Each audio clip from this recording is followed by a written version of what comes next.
Hello दोस्तों, कैसे हैं आप सब। Welcome to my YouTube channel Abhishek and Vivek classes. चलिए आज हम समझते हैं रिफ्रैक्टिव इंडेक्स क्या होता है, यानी कि अपवर्तनांक क्या होता है, कैसे कैसे इसमें फॉर्मूले बनते हैं। और इससे रिलेटेड जो आपका क्वेश्चन है लगभग हर बार, वो चाहे 10th हो या 12th हो, 10th में तो खासकर जरूर आता। तो इस कन्फ्यूजन को आज हम लोग दूर करते हैं। आइए समझते हैं रिफ्रैक्टिव इंडेक्स को। देखिए रिफ्रैक्टिव इंडेक्स क्या होता है। Refractive index is the measure of bending of light ray during the travel from one medium to another। यानी कि जब लाइट की रे एक मीडियम से दूसरे मीडियम में जाती है तो उसकी स्पीड कुछ बदल जाती है ना, बेंड हो जाती है, वो हल्का झुक जाती है। तो उस झुकाव को ज्ञात करना, जिस चीज़ से हम ज्ञात करते हैं वही हमारा क्या है, रिफ्रैक्टिव इंडेक्स होता है। जैसे आप देखिए रिफ्रैक्शन आपने देखा होगा, ठीक। ये लाइट की रेज इस मीडियम से आई रेयर से, और जब डेंसर में गई तो यहाँ हल्का झुक गई कि नहीं झुक गई। तो इस जो बेंड हो गई ना, तो इसका मेजरमेंट करना ही क्या है, रिफ्रैक्टिव इंडेक्स है। हिंदी में समझिए इसे, अपवर्तनांक किसी माध्यम का वह गुण है जिसके आधार पर उस माध्यम में प्रकाश किस वेग से गति कर रहा है यह निर्धारण किया जाता है। यानी कि देखिए जो हमारा रिफ्रैक्टिव इंडेक्स है उसे लिखते हैं हम लोग एन से, कहीं कहीं पर इसे म्यू से भी लिखा जाता है, एन से या फिर म्यू दोनों से लिख दिया जाता है। और ये जो हमारा होता है ना, ये इन्वर्सली प्रोपोर्शनल होता है स्पीड ऑफ, यानी कि उस मीडियम में लाइट की स्पीड क्या है, ठीक। अगर मीडियम में लाइट की स्पीड ज़्यादा होगी तो रिफ्रैक्टिव इंडेक्स आपका कम होगा, अगर स्पीड कम होगी तो रिफ्रैक्टिव इंडेक्स ज़्यादा होगा। समझ गए कि नहीं समझ गए। तो अपवर्तनांक क्या, आप सोचिए लाइट की रे जा रही थी ऐसे ऐसे, दूसरे मीडियम में जैसे ही गई मुड़ गई, तो उस झुकाव को, उस मुड़ जो जाने को ही पता करना क्या है, रिफ्रैक्टिव इंडेक्स होता है। समझ गए कि नहीं। अब देखिए दो टाइप का रिफ्रैक्टिव इंडेक्स होता है। एक हमारा होता है एब्सोल्यूट रिफ्रैक्टिव इंडेक्स जिसे हम बोलते हैं निरपेक्ष अपवर्तनांक, एक आपका होता है रिफ्रैक्टिव इंडेक्स जिसे हम बोलते हैं सापेक्ष अपवर्तनांक। अब ये क्या होता है इसको समझिए। देखिए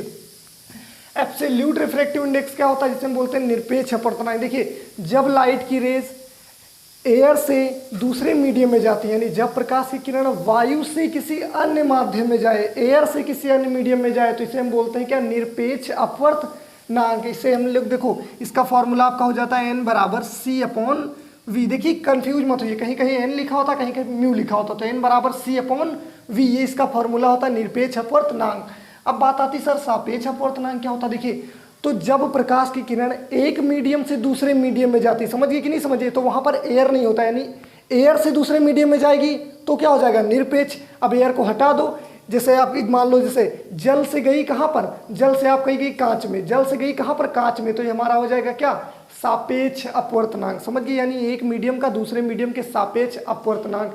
इसे हम कैसे लिखते हैं, देखिए ये हमारा ऐसे लिखने का तरीका होता है। एन से लिखेंगे 1n2 बराबर आपका v1 अपॉन v2, यानी पहले माध्यम में प्रकाश की चाल अपॉन दूसरे में प्रकाश की चाल। 1n2 का मतलब होता है दूसरे, पहले के सापेक्ष दूसरे का अपवर्तनांक, यानी refractive index of second medium with respect to first, second medium का फर्स्ट के रिस्पेक्ट में। देखिए यहीं से बना है, कहीं अलग से नहीं बना। देखिए कैसे, मान लीजिए दो, ऊपर वाला मीडियम रेयर है, नीचे डेंसर है, तो ऊपर वाले का हम मान लेते हैं रिफ्रैक्टिव इंडेक्स हमारा क्या है, म्यू1 है, और नीचे वाले का क्या है, म्यू2, ठीक। तो ये अगर इन्वर्सली प्रोपोर्शनल है तो इसको लिखेंगे तो म्यू1 अपॉन म्यू2, अगर करेंगे तो इन्वर्सली तो क्या हो जाएगा, v2 अपॉन v1, यही तो हो जाएगा पक्का। तो देखिए ये फॉर्मूला होता है, ये भी फॉर्मूला होता है। अब इसके कई सारे फॉर्मूले बताते हैं आपको। देखिए n बराबर आपका एक फॉर्मूला हो जाता है 1 अपॉन साइन सी, यानी जब आपको क्रिटिकल एंगल दे दे, आपसे पूछे रिफ्रैक्टिव इंडेक्स निकाल के बताइए, तो आप n बराबर 1 अपॉन साइन सी लगाएंगे, n बराबर 1 अपॉन साइन सी, ये पहला फॉर्मूला हो गया। आपको दे दे भैया, अब दूसरा एक फॉर्मूला, ये भी इंपॉर्टेंट, इससे रिलेटेड कई क्वेश्चन आते हैं। एक आपका होता है ANG into GNW into WNA is equal to होता है 1। इसे कैसे पढ़ेंगे, refractive index of glass with respect to air, यानी ग्लास का है किसके रिस्पेक्ट में है, एयर के। वाटर का है किसके रिस्पेक्ट में है, ग्लास के। एयर का है किसके रिस्पेक्ट में है, वाटर के। यानी जो आगे लिखा होता है उसके रिस्पेक्ट में होता है, और जो पीछे होता है उसका रिफ्रैक्टिव इंडेक्स होता है। और ये चीज़ बराबर होती है किसके, 1 के। इसका भी कई सारे, इसके ऊपर न्यूमेरिकल कई सारे आते हैं आपके बोर्ड एग्जाम्स में। जैसे यहाँ पर लिखा हुआ है n बराबर c अपॉन v, जैसे आपको दे दे मीडियम में लाइट की स्पीड है 2 × 10⁸ मीटर पर सेकेंड है, मान लो ये दिया है आपको। आपसे पूछे सर रिफ्रैक्टिव इंडेक्स निकाल के बताइए क्या होगा, तो आपने पढ़ा है कि n बराबर क्या होता है, c अपॉन v। c यानी speed of light in vacuum, ये तो आपको पता होगा कितना होता है, ये होता है 3 × 10⁸ मीटर पर सेकेंड अपॉन में 2 × 10⁸।